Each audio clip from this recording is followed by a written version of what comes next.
நம்ம இப்போ பார்க்க போகிறது என்ன, ஸ்கொயர் பசில் தான் பார்க்க போகிறோம். ரெண்டே ரெண்டு ஐஸ் குச்சியை எங்கிட்ட வேணாலும் என்ன பண்ணிக்கலாம்னா மூவ் பண்ணி வச்சுட்டு 7 சதுரம் வந்து கொண்டு வரணும். இதுக்கு யாரெல்லாம் ஆன்சர் கண்டுபிடிச்சிங்களோ அவங்க வந்து அசம்பிள் பண்ணுங்கள்.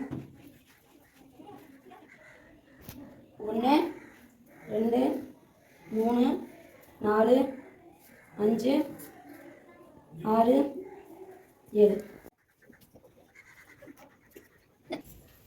1 2 3 4 5 6 7.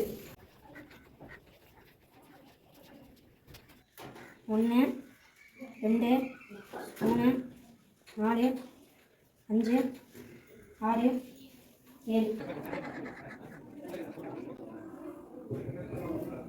1 2 3 4 5 6 7.